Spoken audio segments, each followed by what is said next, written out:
ಎಲ್ರಿಗೂ ನಮಸ್ಕಾರ ಸ್ನೇಹಿತರೆ. ಪ್ರೀತಿಯಲ್ಲಿ ಮೋಸ, ಸ್ನೇಹದಲ್ಲಿ ದ್ರೋಹ, ಮದುವೆ ನಂತರ ವಿಚಿತ್ರ ಸಂಕಟ, ಇದೇನಾ ತುಲಾರಾಶಿಯವರ ಜೀವನ? ಯಾರ ಮುಂದೆಯೂ ಹೇಳಿಕೊಳ್ಳಲಾಗದ ನೋವು ತುಲಾರಾಶಿಯವರಿಗೆ ಯಾಕೆ? ಆತ್ಮೀಯ ತುಲಾರಾಶಿಯವರೇ, ನೀವು ಸಾಕ್ಷಾತ್ ಧರ್ಮ ಮತ್ತು ನ್ಯಾಯದ ಪ್ರತೀಕ. ಜಗತ್ತಿನ ಯಾವುದೇ ಸಮಸ್ಯೆ ಇರಲಿ, ಅದನ್ನ ತೂಗಿ ಅಳೆದು ಸರಿಯಾದ ತೀರ್ಪು ಕೊಡುವಂತಹ ಅದ್ಭುತ ಶಕ್ತಿ ನಿಮಗಿದೆ. ನಿಮ್ಮ ನಗುವಿನಲ್ಲಿ ಒಂದು ಆಕರ್ಷಣೆ ಇದೆ, ನಿಮ್ಮ ಮಾತಿನಲ್ಲಿ ಒಂದು ಸೌಜನ್ಯವಿದೆ.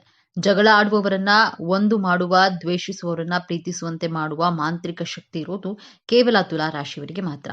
ಆದ್ರೆ ಆತ್ಮೀಯ ತುಲಾರಾಶಿಯವರೇ, ನಿಮ್ಮನ್ನ ನೀವೇ ಕೇಳಿಕೊಳ್ಳಿ. ಇಡೀ ಜಗತ್ತಿನ ಸಮಸ್ಯೆಯನ್ನ ಬಗೆಹರಿಸುವಂತಹ ನೀವು ನಿಮ್ಮ ಸ್ವಂತ ಬದುಕಿನ ಸಮಸ್ಯೆಗಳನ್ನ ಯಾಕೆ ಬಗೆಹರಿಸಿಕೊಳ್ಳಲು ಆಗ್ತಿಲ್ಲ? ಶುಕ್ರ ದೆಸೆಯ ಆಶೀರ್ವಾದ ಪಡೆದ ನೀವು ಐಷಾರಾಮಿ ಜೀವನವನ್ನ ನಡೆಸಬೇಕಾದವರು, ಆದ್ರೆ ಇಂದು ಯಾಕೆ ಮನಃಶಾಂತಿ ಇಲ್ಲದೆ, ನಿದ್ದೆ ಇಲ್ಲದೆ ಒದ್ದಾಡ್ತಿದ್ದೀರಿ? ಎಲ್ಲರಿಗೂ ಒಳ್ಳೆಯದನ್ನೇ ಬಯಸುವ ನಿಮಗೆ ಬದುಕಿನಲ್ಲಿ ಪದೇ ಪದೇ ಮೋಸವೇ ಯಾಕೆ ಉಡುಗೊರೆಯಾಗಿ ಸಿಗ್ತಿದೆ? ತುಲಾರಾಶಿಯವರೇ, ಇವತ್ತು ನೀವು ಒಂದು ಕಹಿ ಸತ್ಯವನ್ನ ಜೀರ್ಣಿಸಿಕೊಳ್ಳಲೇಬೇಕು. ನಿಮ್ಮ ಜೀವನದಲ್ಲಿ ಈಗ ಆಗುತ್ತಿರುವಂತಹ ಅವಮಾನಗಳಿಗೆ, ಸೋಲುಗಳಿಗೆ ಅಥವಾ ಆರ್ಥಿಕ ಕಷ್ಟಗಳಿಗೆ ಬೇರೆ ಯಾರೂ ಕಾರಣರಲ್ಲ, ಸಾಕ್ಷಾತ್ ನೀವೇ ಕಾರಣ. ಹೌದು, ನಿಮ್ಮ ಉದ್ಧಾರವನ್ನ ತಡಿತಾ ಇರೋದು ನಿಮ್ಮ ಶತ್ರುಗಳಲ್ಲ, ಬದಲಾಗಿ ನಿಮ್ಮ ಸ್ವಭಾವವೇ ಬೆರೆತು ಹೋಗಿರುವಂತಹ ಒಂದು ಮಾರಕವಾದ ದೌರ್ಬಲ್ಯ. ಒಂದು ಗುಣ ನಿಮ್ಮನ್ನ ಎಷ್ಟು ಕುರುಡರನ್ನಾಗಿ ಮಾಡಿದೆ ಅಂದ್ರೆ, ಹಗಲಿನಲ್ಲಿ ನಿಮ್ಮ ಕಣ್ಣು ಮುಂದೆಯೇ ನಿಮ್ಮ ಬದುಕನ್ನ ಯಾರೋ ದೋಚಿಕೊಂಡು ಹೋಗ್ತಿದ್ರು, ನೀವು ಸುಮ್ಮನೆ ನೋಡ್ತಾ ನಿಂತಿದ್ದೀರಿ. ಆ ಒಂದು ಗುಣ ದೇವತೆಗಳಂತೆ ಬದುಕಬೇಕಾದ ನಿಮ್ಮನ್ನ ಒಂದು ಸಾಮಾನ್ಯಕ್ಕಿಂತ ಕೀಳಾಗಿ ಬದುಕುವಂತೆ ಮಾಡಿರುವ ಆ ರಹಸ್ಯವೇನು? ಮತ್ತು ನೀವು ಸುಖನಂತೆ ಬದುಕಬೇಕಾದ್ರೆ ಮಾಡಬೇಕಾದ ಬದಲಾವಣೆ ಏನು? ಈ ವಿಡಿಯೋದಲ್ಲಿ ಎಳೆ ಎಳೆಯಾಗಿ ಬಿಚ್ಚಿಡಲಿದ್ದೇವೆ. ಇದನ್ನ ಅರ್ಧಕ್ಕೆ ನಿಲ್ಲಿಸಬೇಡಿ, ಯಾಕಂದ್ರೆ ಇದು ನಿಮ್ಮ ಮುರಿದು ಹೋದ ಮನಸ್ಸಿಗೆ ಸಂಜೀವಿನಿ ಆಗಬಲ್ಲದು. ಆ ಕರಾಳ ದೌರ್ಬಲ್ಯದ ಬಗ್ಗೆ ತಿಳಿಯುವ ಮೊದಲು ಜಗತ್ತು ನಿಮ್ಮನ್ನ ಯಾಕೆ ಇಷ್ಟಪಡುತ್ತೆ ಅನ್ನೋದು ನಿಮಗೆ ಗೊತ್ತಿರಬೇಕು. ಅದಕ್ಕೂ ಮುನ್ನ ನೀವಿನ್ನು ನಮ್ಮ ಚಾನಲ್ಗೆ ಸಬ್ಸ್ಕ್ರೈಬ್ ಆಗಿಲ್ಲ ಅಂದ್ರೆ ಈಗಲೇ ಸಬ್ಸ್ಕ್ರೈಬ್ ಆಗಿ, ಹಾಗೆ ವಿಡಿಯೋಗೆ ಲೈಕ್ ಮಾಡಿ, ವಿಡಿಯೋನ ಸ್ಕಿಪ್ ಮಾಡದೆ ಕೊನೆ ತನಕ ನೋಡಿ. ಎಲ್ಲರೂ ಭಕ್ತಿಯಿಂದ ಜೈ ಶುಕ್ರದೇವ ಅಂತ ಕಾಮೆಂಟ್ ಮಾಡಿ. ತುಲಾರಾಶಿಯವರೇ, ನಿಮ್ಮ ರಾಶಿಯ ಚಿಹ್ನೆ ತಕ್ಕಡಿ ಅಂದ್ರೆ ಬ್ಯಾಲೆನ್ಸ್. ಎಂತಹ ಒತ್ತಡದ ಪರಿಸ್ಥಿತಿಯಲ್ಲೂ ನೀವು ತಾಳ್ಮೆಯನ್ನ ಕಳೆದುಕೊಳ್ಳುವುದಿಲ್ಲ. ಮೊದಲನೇದಾಗಿ ನಿಮ್ಮ ರಾಜತಾಂತ್ರಿಕತೆ ಮತ್ತು ಸೌಜನ್ಯ. ಯಾರ ಮನಸ್ಸಿಗೂ ನೋವಾಗದಂತೆ ಮಾತನಾಡುವ ಕಲೆ ನಿಮ್ಮ ರಕ್ತಗತವಾಗಿ ಬಂದಿದೆ. ಎದುರಾಳಿ ಎಷ್ಟೇ ಕೋಪದಲ್ಲಿದ್ರೂ ನಿಮ್ಮ ಒಂದೆರಡು ಪ್ರೀತಿಯ ಮಾತುಗಳಿಂದ ಅವರನ್ನ ತಣ್ಣಗಾಗಿಸಬಲ್ಲ ಶಕ್ತಿ ನಿಮಗಿದೆ. ಎರಡನೆಯದಾಗಿ ನಿಮ್ಮ ಸೌಂದರ್ಯ, ಪ್ರಜ್ಞೆ ಮತ್ತು ಸ್ವಚ್ಛತೆ. ನೀವು ಇರೋ ಜಾಗ, ನೀವು ಧರಿಸುವಂತಹ ಬಟ್ಟೆ, ನೀವು ಆಡುವ ಮಾತು, ಎಲ್ಲದರಲ್ಲೂ ಒಂದು ಅಚ್ಚುಕಟ್ಟುತನ ಇರುತ್ತದೆ. ಕೊಳಕುತನವನ್ನ, ಗಲಾಟೆಯನ್ನ ನೀವು ದ್ವೇಷಿಸ್ತೀರಿ. ಇದೇ ಕಾರಣಕ್ಕೆ ಜನ ನಿಮ್ಮನ್ನ ಸುಸಂಸ್ಕೃತರು ಅಂತ ಕರೆಯುತ್ತಾರೆ. ಮೂರನೆಯದಾಗಿ ಮತ್ತು ಅತಿ ಮುಖ್ಯವಾಗಿ, ನಿಮ್ಮ ನ್ಯಾಯಪರ ಅನ್ಯಾಯವನ್ನ ಕಂಡ್ರೆ ನೀವು ಸಹಿಸಲ್ಲ, ಆದ್ರೆ ಅದನ್ನ ವಿರೋಧಿಸುವಾಗ್ಲೂ ಒಂದು ನಾಗರಿಕತೆಯನ್ನ ಪಾಲಿಸುತ್ತೆ. ಇಷ್ಟೆಲ್ಲ ಅದ್ಭುತ ಗುಣಗಳಿರುವ ನೀವು, ಜಗತ್ತಿಗೆ ಬೆಳಕನ್ನ ನೀಡುವ ನೀವು, ನಿಮ್ಮ ಮನೆಯ ದೀಪವನ್ನೇ ಯಾಕೆ ಆರಿಸಿಕೊಂಡಿದ್ದೀರಿ? ನಿಮ್ಮ ಈ ಒಳ್ಳೆತನವೇ ನಿಮಗೆ ಮುಳುವಾಗಿದ್ದು ಹೇಗೆ ಈಗ ಆ ಅಸಲಿ ಸತ್ಯವನ್ನ, ಆ ಕಹಿಯನ್ನ ಒಡೆಯುವಂತಹ ಸಮಯ. ತುಲಾರಾಶಿಯವರೇ, ನಿಮ್ಮನ್ನ ಬಲ ಪ್ರಯೋಗದಿಂದ ಯಾರೂ ಸೋಲಿಸಲು ಸಾಧ್ಯವಿಲ್ಲ, ಆದ್ರೆ ನಿಮ್ಮನ್ನ ಕಣ್ಣೀರು ಹಾಕುವಂತೆ ಮಾಡುತ್ತಿರುವುದು ನಿಮ್ಮ ಆ ಒಂದು ಮಾರಕ ದೌರ್ಬಲ್ಯ. ಅದೇ ನಿರ್ಧಾರ ತೆಗೆದುಕೊಳ್ಳಲಾಗದ ಗೊಂದಲ ಮತ್ತು ಎಲ್ಲರನ್ನ ಮೆಚ್ಚಿಸಲು ಹೋಗುವ ದಾಸ್ಯದ ಮನೋಭಾವ. ಕೇಳಲು ಇದು ಸಣ್ಣ ವಿಷಯ ಅನಿಸಬಹುದು, ಆದ್ರೆ ಇದೇ ನಿಮ್ಮ ಬದುಕಿನ ಶಾಪ. ತುಲಾರಾಶಿಯವರು, ಅವರಿಗೆ ಪ್ರತಿಯೊಂದು ವಿಚಾರದಲ್ಲೂ ಗೊಂದಲ. ಇದನ್ನ ಮಾಡ್ಬೇಕಾ ಅಥವಾ ಇದನ್ನ ಮಾಡಬಾರ್ದಾ? ಇದು ಸರಿಯಾ ಅಥವಾ ತಪ್ಪಾ? ಈ ಗೊಂದಲದಲ್ಲೇ ನೀವು ಬದುಕಿನ ಅರ್ಧ ಸಮಯವನ್ನ ವ್ಯರ್ಥ ಮಾಡ್ತೀರಿ. ಅಷ್ಟೇ ಅಲ್ಲ, ನೀವು ಯಾರಿಗೂ ಇಲ್ಲ ಎಂದು ಹೇಳಲಾರಿರಿ. ಯಾರಾದ್ರೂ ಬಂದು ಸಹಾಯ ಕೇಳಿದ್ರೆ ನಿಮ್ಮ ಹತ್ತಿರ ಸಮಯ ಇಲ್ಲದಿದ್ರು, ನಿಮ್ಮ ಜೇಬಿನಲ್ಲಿ ಹಣ ಇಲ್ಲದಿದ್ರು, ನಿಮ್ಮ ಸುಖವನ್ನ ತ್ಯಾಗ ಮಾಡಿ ಅವರಿಗೆ ಸಹಾಯವನ್ನ ಮಾಡ್ತೀರಿ. ಯಾಕೆ ಗೊತ್ತಾ? ಇಲ್ಲಿ ನಾನು ಇಲ್ಲ ಅಂದ್ರೆ ಅವರು ಬೇಜಾರು ಮಾಡಿಕೊಳ್ತಾರೆ, ಎಲ್ಲಿ ನಾನು ಕೆಟ್ಟವನಾಗ್ತೀನೋ ಎನ್ನುವಂತಹ ಭಯ ನಿಮ್ದು. ಈ ಎಲ್ಲರಿಗೂ ಒಳ್ಳೆಯದಾಗಬೇಕು ಅನ್ನೋ ಹುಚ್ಚುತನ ಇದೆಯಲ್ಲ, ಇದೇ ನಿಮ್ಮನ್ನ ಸರ್ವನಾಶ ಮಾಡ್ತಾ ಇರೋದು. ನೀವು ಬೇರೆಯವರ ಖುಷಿಗಾಗಿ ನಿಮ್ಮ ಆತ್ಮಗೌರವವನ್ನೇ ಒತ್ತಿ ಇಡ್ತೀರಿ. ನಿಮ್ಮದಲ್ಲದ ತಪ್ಪಿಗೆ ಕ್ಷಮೆ ಕೇಳ್ತೀರಿ. ಸಂಬಂಧ ಉಳಿಸ್ಕೊಳ್ಬೇಕು ಅಂತ ವಿಷವನ್ನೇ ಅಮೃತ ಅಂತ ಕುಡಿತೀರಿ. ಆದ್ರೆ ಪ್ರತಿಫಲವಾಗಿ ನಿಮಗೆ ಸಿಗೋದು ಕೇವಲ ಅವಮಾನ ಮತ್ತು ದ್ರೋಹ. ಈ ಅತಿಯಾದ ಒಳ್ಳೆತನ ಮತ್ತು ಗೊಂದಲದ ಸ್ವಭಾವ ನಿಮ್ಮ ಜೀವನದ ಮೇಲೆ ಬೀರುತ್ತಿರುವಂತಹ 3 ಭಯಂಕರ ಪರಿಣಾಮಗಳನ್ನ ಒಮ್ಮೆ ಗಮನಿಸಿ. ಮೊದಲನೇದಾಗಿ, ಪರಾವಲಂಬಿಗಳ ಸ್ವರ್ಗವಾಗುವಿಕೆ. ತುಲಾರಾಶಿಯವರು ಎಲ್ಲಿಯವರೆಗೆ ಬೇರೆಯವರಿಗೆ ಉಪಯೋಗವಾಗ್ತಾರೆ ಅಲ್ಲಿಯವರೆಗೆ ಮಾತ್ರ ಜನ ಇವರನ್ನ ಪ್ರೀತಿಸ್ತಾರೆ. ನೀವು ನೋ ಹೇಳೋದಿಲ್ಲ ಅಂತ ಗೊತ್ತಿರೋ ಜನ ನಿಮ್ಮನ್ನ ಒಂದು ಟಿಶ್ಯೂ ಪೇಪರ್ ತರ ಬಳಸ್ಕೊಳ್ತಾರೆ. ನಿಮ್ಮ ಹಣ, ನಿಮ್ಮ ಸಮಯ, ನಿಮ್ಮ ಬುದ್ಧಿವಂತಿಕೆಯನ್ನು ಬಳಸ್ಕೊಂಡು ಕೊನೆಗೆ ನೀವು ಕಷ್ಟದಲ್ಲಿದ್ದಾಗ ನಿಮಗೆ ಬುದ್ಧಿ ಇಲ್ವಾ, ಯಾಕೆ ಮಾಡಿದೆ ಅಂತ ನಿಮ್ಮನ್ನೇ ದ್ವೇಷಿಸ್ತಾ ಹೋಗ್ತಾರೆ. ಆದ್ರೆ ನೀವು ಪಾಠ ಕಲಿಯೋದಿಲ್ಲ ಮತ್ತೆ ಅಂತವರನ್ನೇ ನಂಬ್ತೀರಿ. ಎರಡನೆಯದಾಗಿ ಅವಕಾಶಗಳ ಬಗ್ಗೆ ನಿರ್ಧಾರವನ್ನ ತೆಗೆದುಕೊಳ್ಳಲು ನೀವು ಮಾಡುವಂತಹ ತಡ. ಅಂದ್ರೆ ಇದೆಲ್ಲ ಆದ್ದರಿಂದ ಎಷ್ಟೋ ಅದೃಷ್ಟ ಲಕ್ಷ್ಮಿನ ನೀವು ಬಾಗಿಲಿನಿಂದಲೇ ವಾಪಸ್ ಕಳುಹಿಸುತ್ತೀರಿ. ಅತಿಯಾಗಿ ಯೋಚನೆ ಮಾಡುತ್ತಾ ಹೀಗಾದ್ರೆ ಹೇಗೆ ಅಂತ ಲೆಕ್ಕ ಹಾಕ್ತಾ ಕೂತಿರ್ತೀರಿ. ಅಷ್ಟರಲ್ಲಿ ಕಡಿಮೆ ಬುದ್ಧಿವಂತರು ಅವಕಾಶವನ್ನ ಬಾಚಿಕೊಂಡು ಮುಂದೆ ಹೋಗ್ತಾರೆ. ನಿಮ್ಮ ಬುದ್ಧಿವಂತಿಕೆ ಕೇವಲ ಪ್ಲಾನಿಂಗ್ ಮಾಡೋದ್ರಲ್ಲೇ ವ್ಯರ್ಥವಾಗ್ತಾ ಇದೆ ಹೊರತು ಆಕ್ಷನ್ ತೆಗೆದುಕೊಳ್ಳೋದ್ರಲ್ಲಿ ಅಲ್ಲ. ಮೂರನೇದಾಗಿ ಒಳ್ಳೆ ಮನಸ್ಸಿನ ನರಕ. ಹೊರಗೆ ಎಲ್ಲರ ಜೊತೆ ನಗುತ್ತಾ ಇರುವಂತಹ ನೀವು ಒಳಗೆ ಅಳ್ತಿರ್ತೀರಿ, ನನ್ನನ್ನ ಯಾರು ಅರ್ಥ ಮಾಡ್ಕೊಳ್ಳುತ್ತಿಲ್ಲ, ನಾನು ಎಲ್ಲರಿಗೂ ಇಷ್ಟೆಲ್ಲಾ ಮಾಡಿದ್ರು ನನಗೆ ಯಾಕೆ ಈ ಶಿಕ್ಷೆ ಅನ್ನೋ ಕೊರಗು ನಿಮ್ಮನ್ನ ದಿನೇ ದಿನೇ ಕೊಲ್ಲುತ್ತದೆ. ನಿಮ್ಮತನವನ್ನೇ ಕಳೆದುಕೊಂಡು ಬೇರೆಯವರಿಗಾಗಿ ಬದುಕುವ ಬೊಂಬೆಯಾಗಿರ್ತೀರಿ. ತುಲಾರಾಶಿಯವರೇ, ಸಾಕು ಮಾಡಿ ಈ ತ್ಯಾಗವನ್ನ. ನಿಮ್ಮ ಒಳ್ಳೆಯತನಕ್ಕೆ ಬೆಲೆ ಇಲ್ಲದ ಜಾಗದಲ್ಲಿ ನಿಮ್ಮತನವನ್ನ ತೋರಿಸುವಂತಹ ಸಮಯ ಬಂದಿದೆ. ನೀವು ಮತ್ತೆ ಎದ್ದು ನಿಲ್ಲಬೇಕು. ನಿಮ್ಮ ರಾಶ್ಯಾಧಿಪತಿ ಶುಕ್ರನಂತೆ ಮತ್ತೆ ಮಿನುಗಬೇಕು. ಅಂದ್ರೆ ಈ 3 ಕಠಿಣ ನಿರ್ಧಾರಗಳನ್ನ ಈಗಲೇ ತೆಗೆದುಕೊಳ್ಳಿ. ಮೊದಲನೆಯದಾಗಿ ನಿರ್ದಾಕ್ಷಿಣ್ಯವಾಗಿ ತಿರಸ್ಕರಿಸೋದನ್ನ ಕಲಿಯಿರಿ. ಯಾರು ನಿಮ್ಮ ಸಮಯವನ್ನ ಶಾಂತಿಯನ್ನ ಹಾಳು ಮಾಡ್ತಾರೋ ಅವರಿಗೆ ಮುಖಕ್ಕೆ ಹೊಡೆದಂತೆ ನನ್ನಿಂದ ಆಗಲ್ಲ ಎಂದು ಹೇಳೋದನ್ನ ಕಲಿಯಿರಿ. ನೀವು ಕೆಟ್ಟವರಾದ್ರೂ ಪರವಾಗಿಲ್ಲ, ನಿಮ್ಮ ನೆಮ್ಮದಿಗಿಂತ ದೊಡ್ಡದು ಯಾವುದೂ ಇಲ್ಲ. ನೆನಪಿಡಿ, ಜಗತ್ತನ್ನ ಮೆಚ್ಚಿಸಲು ನೀವು ಹುಟ್ಟಿಲ್ಲ. ನಿಮ್ಮ ಬೌಂಡರಿಯನ್ನ ನೀವೇ ಹಾಕಿಕೊಳ್ಳಿ, ಆಗ ಮಾತ್ರ ಜನ ನಿಮಗೆ ಬೆಲೆ ಕೊಡ್ತಾರೆ. ಎರಡನೆಯದಾಗಿ ತ್ವರಿತ ನಿರ್ಧಾರಗಳೇ ಯಶಸ್ಸಿನ ಮೆಟ್ಟಿಲು. ಇಂದಿನಿಂದ ಅತಿಯಾಗಿ ಯೋಚನೆ ಮಾಡೋದನ್ನ ನಿಲ್ಲಿಸಿ ಬಿಡಿ. ಯಾವುದೇ ಅವಕಾಶ ಬಂದ್ರೂ ಅದು 70% ಸರಿ ಇದೆ ಅನಿಸಿದ್ರೆ ಮುನ್ನುಗ್ಗಿ, ತಪ್ಪು ನಡೆದ್ರೆ ತಿದ್ದುಕೊಳ್ಳೋಣ. ಆದ್ರೆ ಯೋಚನೆ ಮಾಡುತ್ತಾ ಕೂತು ಸಮಯ ವ್ಯರ್ಥ ಮಾಡಬೇಡಿ. ನಿಂತ ನೀರು ಕೊಳೆಯುತ್ತದೆ, ಹರಿಯುವ ನೀರು ಮಾತ್ರ ಪವಿತ್ರ. ಹಾಗೆಯೇ ಆಕ್ಷನ್ ತೆಗೆದುಕೊಳ್ಳುವಂತಹ ತುಲಾರಾಶಿಯವರು ಮಾತ್ರ ಗೆಲ್ತಾರೆ. ಮೂರನೆಯದಾಗಿ ಸ್ವಯಂ ಪ್ರೀತಿ ಮತ್ತು ಸ್ವಾರ್ಥ. ಹೌದು, ನೀವು ಸ್ವಲ್ಪ ಸ್ವಾರ್ಥಿಗಳಾಗಬೇಕು. ನಿಮ್ಮ ಸಂಪಾದನೆಯನ್ನ, ನಿಮ್ಮ ಪ್ರೀತಿಯನ್ನ ಮೊದಲು ನೀವು ನಿಮ್ಮ ಮೇಲೆ ಖರ್ಚು ಮಾಡಿ.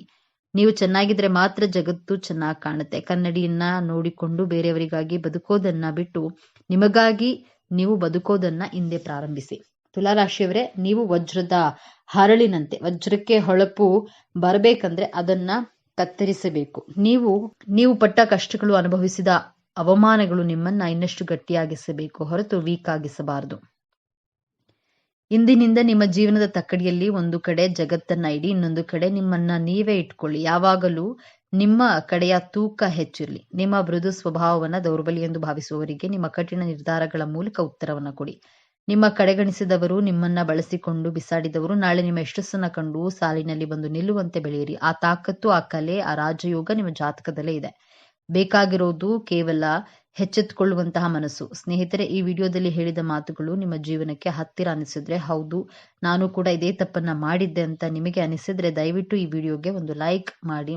ನಿಮ್ಮ ಲೈಕ್ ನಮಗೆ ಇಂತಹ ಆಳವಾದ ಸತ್ಯಗಳನ್ನು ಹುಡುಕಿ ತರಲು ಸ್ಫೂರ್ತಿ ನೀಡುತ್ತೆ. ಮತ್ತು ತುಲಾರಾಶಿಯವರೇ, ನಿಮ್ಮಂತೆ ನೋವು ಅನುಭವಿಸುತ್ತಿರುವ, ದಾರಿ ಕಾಣದೇ ಇರುವ ನಿಮ್ಮ ಸ್ನೇಹಿತರಿಗೂ ಈ ವಿಡಿಯೋವನ್ನ ಶೇರ್ ಮಾಡಿ. ಜ್ಯೋತಿಷ್ಯದ ಜೊತೆಗೆ ಜೀವನದ ಪಾಠವನ್ನ ಕಲಿಯಲು, ನಿಮ್ಮ ಬದುಕಿನ ರಹಸ್ಯಗಳನ್ನ ಪ್ರತಿ ವಾರ ತಿಳಿದುಕೊಳ್ಳಲು ಈಗಲೇ ನಮ್ಮ ಚಾನೆಲ್ ಅನ್ನ ಸಬ್ಸ್ಕ್ರೈಬ್ ಮಾಡಿಕೊಳ್ಳಿ. ಬೆಲ್ ಐಕಾನ್ ಅನ್ನ ಒತ್ತಿ. ನಿಮ್ಮ ಜೀವನದ ಯಾವ ಘಟನೆ ನಿಮಗೆ ಹೆಚ್ಚು ನೋವು ತಂದಿದೆ ಅಥವಾ ನೀವು ಇನ್ನು ಮುಂದೆ ಯಾವ ಬದಲಾವಣೆಯನ್ನ ಮಾಡ್ಕೊಳ್ತೀರಿ ಎಂಬುದನ್ನ ಕಾಮೆಂಟ್ ಮೂಲಕ ನಮಗೆ ತಿಳಿಸಿ. 12 ರಾಶಿಗಳಲ್ಲಿ 7ನೇ ರಾಶಿ ತುಲಾ. ಈ ರಾಶಿಯ ಅಧಿಪತಿ ಶುಕ್ರ. ಈ ಚಿಹ್ನೆಯಲ್ಲಿ ಗಾಳಿಯ ಅಂಶವು ಹೆಚ್ಚು ಪ್ರಮುಖವಾಗಿದೆ. ಇದು ಚಲಿಸಬಲ್ಲ ಚಿಹ್ನೆ. ಈ ರಾಶಿಯಲ್ಲಿ ಶನಿಯು ಉತ್ಕೃಷ್ಟನಾಗಿರುತ್ತಾನೆ ಮತ್ತು ಸೂರ್ಯನು ದುರ್ಬಲನಾಗಿರ್ತಾನೆ. ತುಲಾ ರಾಶಿಯಲ್ಲಿ ಜನಿಸಿದವರು ಬಹಳ ಮಹತ್ವಾಕಾಂಕ್ಷೆಯುಳ್ಳವರು ಮತ್ತು ತಮ್ಮ ಮಹತ್ವಾಕಾಂಕ್ಷೆಗಳನ್ನು ಸಾಧಿಸಲು ಸಾಧ್ಯವಿರುವ ಎಲ್ಲಾ ಪ್ರಯತ್ನಗಳನ್ನ ಮಾಡ್ತಾರೆ. ಅವರು ಉತ್ತಮ ಕೇಳುಗರು, ಆದರೆ ಅಂತಿಮವಾಗಿ ಅವರ ಮನಸ್ಸಿನ ಧ್ವನಿಯನ್ನೇ ಕೇಳುತ್ತಾರೆ. ಅವರು ನಿಷ್ಪಕ್ಷಪಾತ ಮತ್ತು ಸಮಚಿತ್ತದಿಂದ ಕೂಡಿರ್ತಾರೆ. ಅವರು ಸ್ವತಂತ್ರ ಸಿದ್ಧಾಂತವನ್ನ ಹೊಂದಿರುತ್ತಾರೆ ಮತ್ತು ಯಾರ ಅಡಿಯಲ್ಲಿಯೂ ಕೆಲಸ ಮಾಡಲು ಇಷ್ಟಪಡುವುದಿಲ್ಲ. ಜ್ಯೋತಿಷ್ಯ ಚಕ್ರದ 7ನೇ ರಾಶಿ ತುಲಾರಾಶಿ. ಸೌಂದರ್ಯ ಮತ್ತು ಪ್ರೀತಿಯ ಕಾರಕನಾದ ಶುಕ್ರನ ಆಡಳಿತಕ್ಕೆ ಒಳಪಟ್ಟಿರುವ ಈ ವ್ಯಕ್ತಿತ್ವದೊಳಗಿನ ಅದೆಷ್ಟೋ ರಹಸ್ಯಗಳಿವೆ. ಈ ಸಕ್ಕರೆ ಮಾತಿನ ಶಾಂತಿಪ್ರಿಯ ವ್ಯಕ್ತಿತ್ವದ ಹಿಂದೆ ಅಡಗಿರುವ ಕರಾಳ ಸತ್ಯಗಳೇನು? ನೀವು ತುಲಾರಾಶಿಯವರಾಗಿದ್ರೆ ಅಥವಾ ನಿಮ್ಮ ಹತ್ತಿರದವರು ತುಲಾರಾಶಿಯವರಾಗಿದ್ರೆ ತಪ್ಪದೆ ಈ ವಿಡಿಯೋವನ್ನ ನೋಡಿ ಜೈ ಶುಕ್ರದೇವ ಎಂದು ಕಾಮೆಂಟ್ ಮಾಡಿ.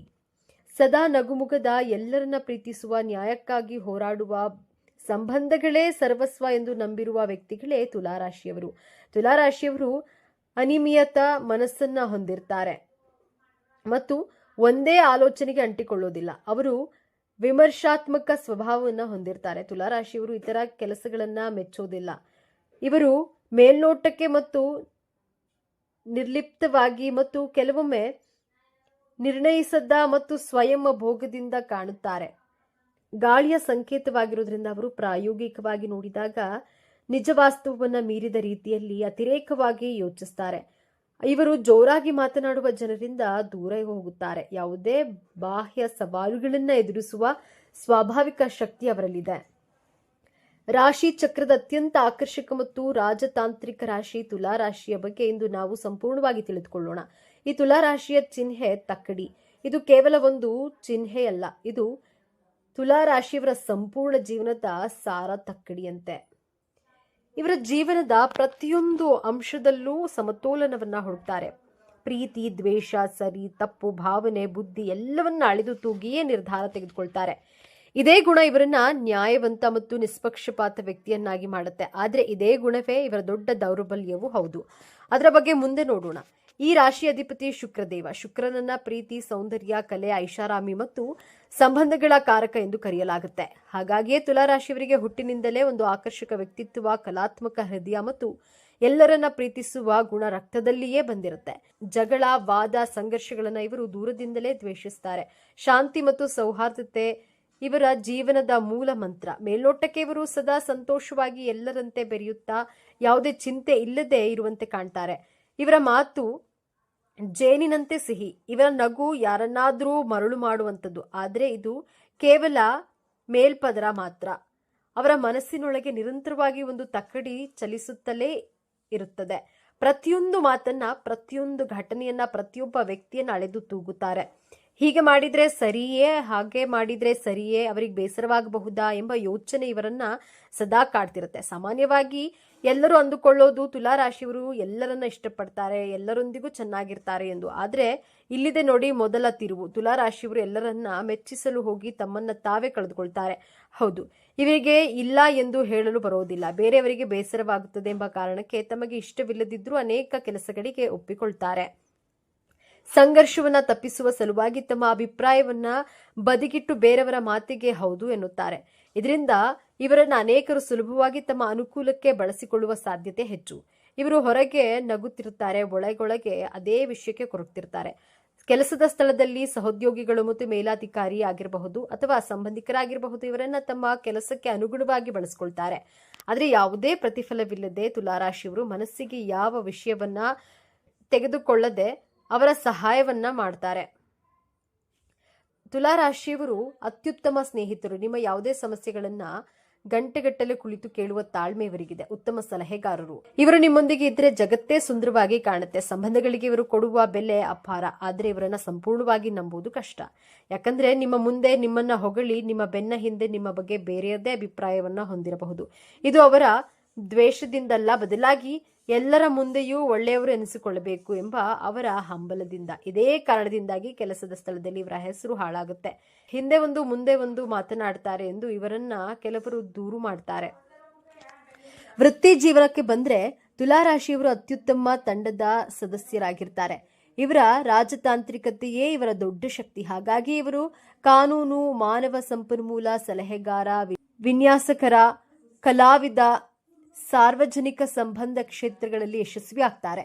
ಇವರು ನೇರವಾಗಿ ಸಂಘರ್ಷಕ್ಕೆ ಇಳಿಯೋದಿಲ್ಲ, ಬದಲಾಗಿ ತಮ್ಮ ಚಾಕಚಕ್ಯತೆಯಿಂದಲೇ ಕೆಲಸವನ್ನ ಸಾಧಿಸ್ತಾರೆ.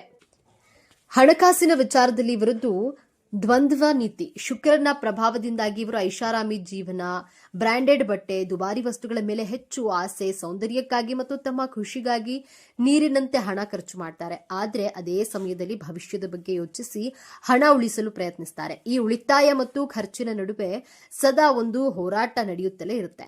ಪ್ರೀತಿಯ ವಿಚಾರದಲ್ಲಿ ತುಲಾರಾಶಿಯವರು ಹುಟ್ಟು ಪ್ರೇಮಿಗಳು. ಪ್ರೀತಿ, ಸರಸ, ಸಲ್ಲಾಪ ಇದೆಲ್ಲದೆ ಇವರು ಜೀವನ ಅಪೂರ್ಣ ಎಂದು ಸುಲಭವಾಗಿ ಪ್ರೀತಿಗೆ ಬೀಳ್ತಾರೆ. ತಮ್ಮ ಸಂಗಾತಿಯನ್ನ ಲೋಕದ ಅತ್ಯಂತ ಸುಂದರ ವ್ಯಕ್ತಿಯಂತೆ ಕಾಣ್ತಾರೆ. ಪ್ರೀತಿಗಾಗಿ ಏನು ಬೇಕಾದರೂ ಮಾಡಲು ಸಿದ್ಧ.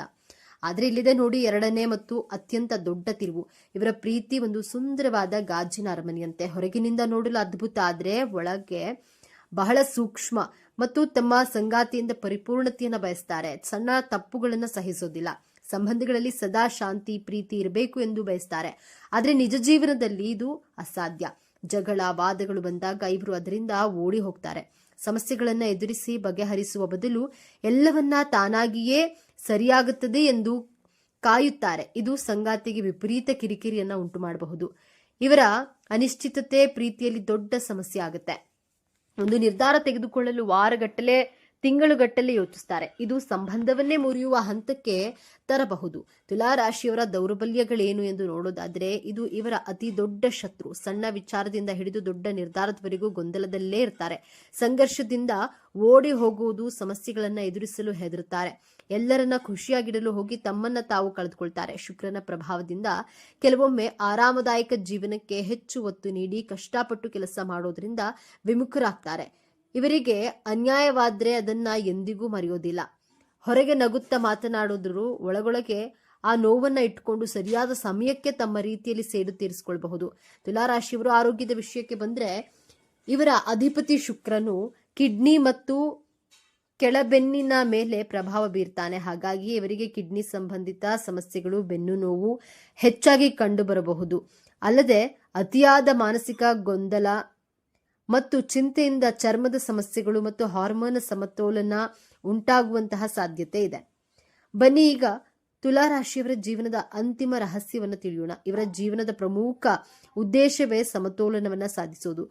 ಆದರೆ ವಿಪರ್ಯಾಸವೆಂದ್ರೆ ಇವರ ಜೀವನವಿಡೀ ಅಸಮತೋಲನದಿಂದಲೇ ಕೂಡಿರುತ್ತದೆ. ಬಾಲ್ಯದಲ್ಲಿ, ಯೌವನದಲ್ಲಿ, ಪ್ರೀತಿಯಲ್ಲಿ, ವೃತ್ತಿಯಲ್ಲಿ ಎಲ್ಲದರಲ್ಲೂ ಒಂದು ರೀತಿ ಅತೃಪ್ತಿ, ಗೊಂದಲ ಇದ್ದೇ ಇರುತ್ತೆ. ಇವರ ಜೀವನದ ನಿಜವಾದ ಪಯಣ ಆರಂಭವಾಗುವುದೇ ಯಾವಾಗ ಬೇರೆಯವರನ್ನ ಮೆಚ್ಚಿಸೋದನ್ನ ಬಿಟ್ಟು ತಮಗಾಗಿ ಬದುಕಲು ಕಲಿಯುತ್ತಾರೋ, ಆಗ ಯಾವಾಗ ಇಲ್ಲ ಎಂದು ಹೇಳಲು ಕಲಿಯುತ್ತಾರೋ, ಯಾವಾಗ ಸಂಘರ್ಷವನ್ನ ಎದುರಿಸಲು ಧೈರ್ಯ ಮಾಡ್ತಾರೋ, ಯಾವಾಗ ತಮ್ಮ ನಿರ್ಧಾರವನ್ನ ತಾವೇ ತೆಗೆದುಕೊಳ್ತಾರೋ, ಆಗಲೇ ಇವರ ಜೀವನ ಒಂದು ಸ್ಥಿರತೆಗೆ ಬರುತ್ತದೆ.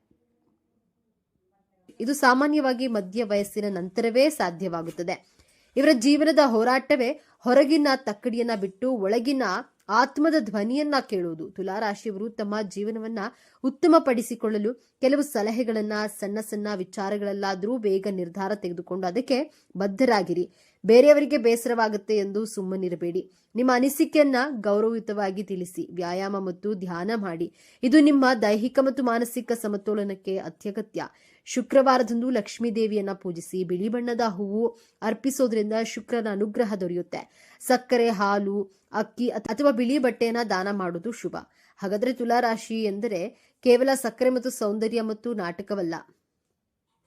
ಅವರೊಳಗೆ ನ್ಯಾಯಕ್ಕಾಗಿ ಹೋರಾಡುವ ಗುಣವಿದೆ. ಸಂಬಂಧಗಳನ್ನು ಉಳಿಸಿಕೊಳ್ಳುವಂತಹ ಹಂಬಲವಿದೆ. ಎಲ್ಲರನ್ನ ಪ್ರೀತಿಸುವ ವಿಶಾಲ ಹೃದಯವಿದೆ. ಅವರು ಅನಿಶ್ಚಿತತೆಯ ಹಿಂದೆ ಇರುವುದು ತಪ್ಪು ಮಾಡಬಾರದು ಎನ್ನುವ ಕಾಳಜಿ. ಮುಂದಿನ ಬಾರಿ ನೀವು ಯಾವುದೇ ತುಲಾರಾಶಿಯವರನ್ನ ಭೇಟಿಯಾದಾಗ ಅವರ ನಗುವಿನ ಹಿಂದೆ ಇರುವಂತಹ ಆ ಗೊಂದಲಮಯ ಆದ್ರೆ ಆ ಸುಂದರ ಮನಸ್ಸನ್ನ ಅರ್ಥ ಮಾಡಿಕೊಳ್ಳೋ ಪ್ರಯತ್ನಿಸಿ. ಇದೇ ರೀತಿ ಜ್ಯೋತಿಷ್ಯಕ್ಕೆ ಸಂಬಂಧಪಟ್ಟಂತಹ ವಿಡಿಯೋ ನೋಡಲು ನಮ್ಮ ಚಾನೆಲ್ಗೆ ಸಬ್ಸ್ಕ್ರೈಬ್ ಆಗಿ, ವಿಡಿಯೋಗೆ ಲೈಕ್ ಮಾಡಿ, ಶೇರ್ ಮಾಡಿ.